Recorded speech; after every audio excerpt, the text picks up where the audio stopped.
I can't believe that I'm sharing this on YouTube. Hi everyone, I'm Mina and welcome to my channel. If you're new, I'd really appreciate it if you could subscribe and turn on notifications. That really helps to support me. And let's get straight into this video.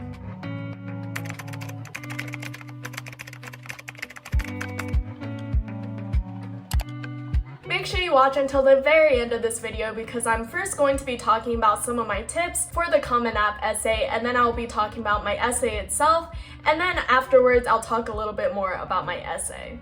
College apps are hard, and there is no way that you can go around them and make them easy for you. That's just how they are, and having gone through the entire process myself this past year, I've learned a lot of tips and tricks and just random things that could be really helpful for all of you, which is why I wanted to share this video as well as other videos on my channel in order to kind of share my experience, and hopefully that'll help you guys out who are going through the process right now. I know that I'm not the best writer in the world or anything like that. I've never liked writing and I'm not that great at it. And with that being said, it is possible that I got into all of these amazing schools despite my Common App essay instead of because of my Common App essay. So I just want you to be aware of that fact, but I do think it is still helpful for all of you to see someone else's actual Common App essay. Going into tip number 1, I mentioned this in one of my previous videos, so if you've already seen it, you can skip to a timestamp listed somewhere on the screen. But my tip number 1 is don't create some really extravagant story. I went to this really great Columbia information session a couple of years ago, and I was talking to the admissions people, and they were saying that one of the essays that they read was talking about some guy who was walking to school, and all of a sudden they didn't look both ways when crossing the street, almost got hit by a car, and then bam, like they just knew that he wanted to be a doctor. I don't want to make it sound like I'm shaming this person or anything. And although this is a completely fine story, the admissions people were telling us that there could have been a lot more ways they could have gone about this, because just almost getting hit by a car doesn't really tell you anything about that person's personality or why they truly wanted to become a doctor. So instead, the great example that they gave us was talking about some guy who was super famous with his family and friends for his guacamole, and it's some really amazing guacamole.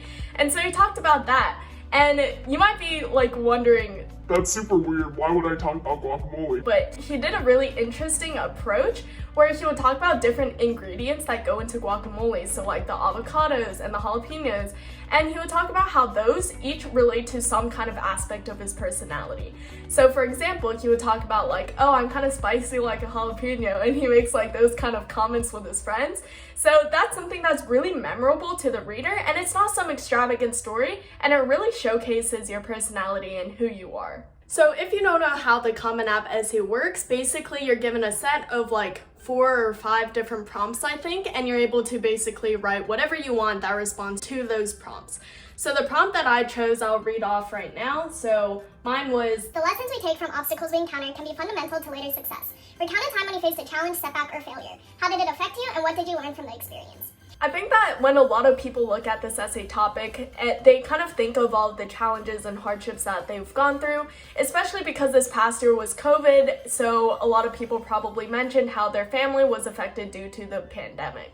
And for me personally, I've been super blessed and lucky enough that I've never really gone through these kind of hardships in my life, and so I thought that it would be more fun to take more of a humorous approach, and so I wanted to write a really memorable story about something funny that kind of happened to me that could be interpreted as a challenge. I personally don't think I'm all that funny. So maybe the essay didn't come off as funny as I intended, so it might just be like a weird story, I don't know. Let me know what you think in the comments down below if you think it was a funny essay or not, but I just want you to know that I completely acknowledge that. You definitely don't need to limit your brainstorming to just the past years of high school or just within the past year or something like that. So the story that I wrote about in my essay actually happened to me in 8th grade. So although this wasn't like a super long time ago, it was definitely longer of a time than I think a lot of people think of when they are trying to brainstorm for ideas.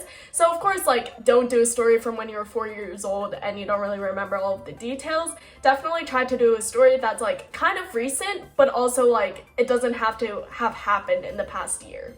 Try to display your personality traits through your essay and really showcase like important aspects of your personality. When I read my essay, I hope that you guys realize like, oh, I'm trying to show that I'm a problem solver and I have a very logical mindset. So I tried to represent that through my story. I also wanted to kind of show that I don't get disappointed or deterred from failure, and instead I truly accept failure and I use that to learn from my past mistakes and use whatever I learned for future events. I can't believe that I'm sharing this on YouTube.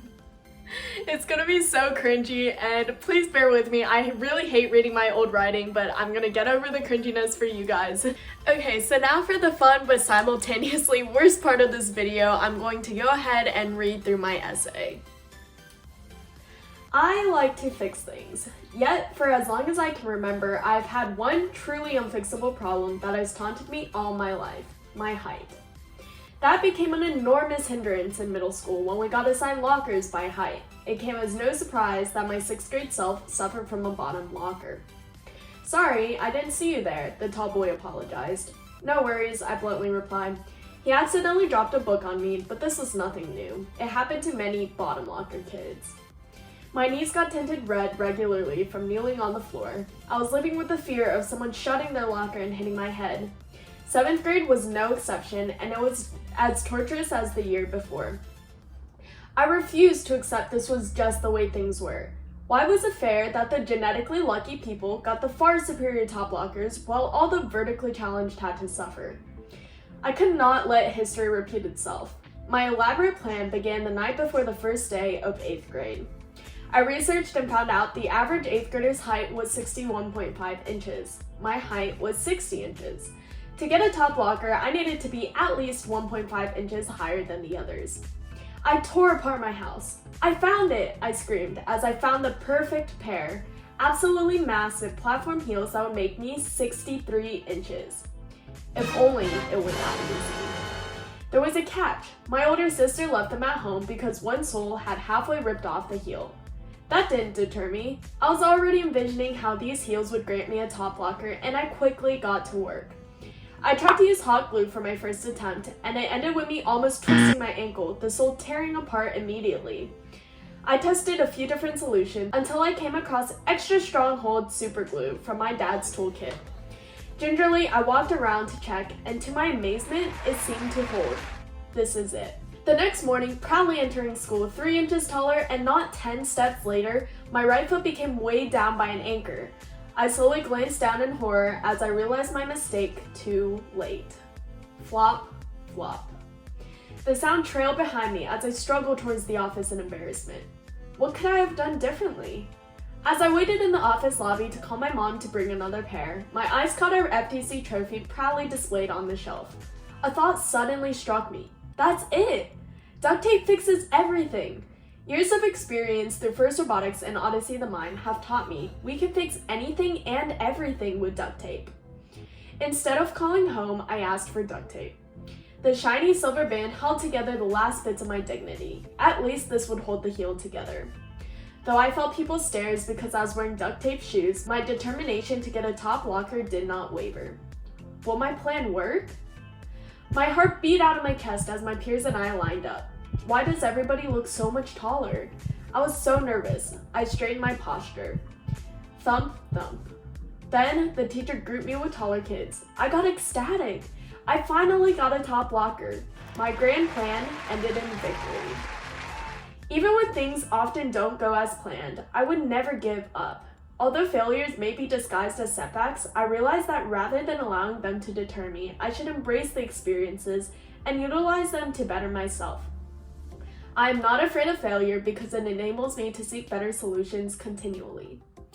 Since that day, I always carry a roll of duct tape in my backpack just in case.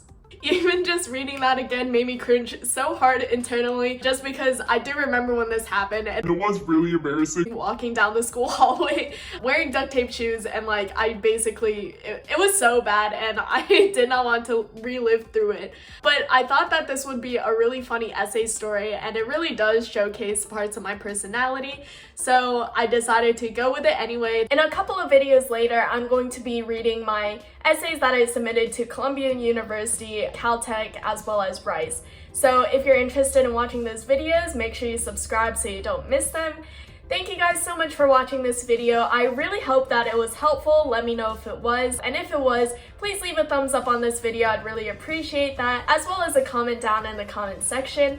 And thanks again. See you in my next video. Bye!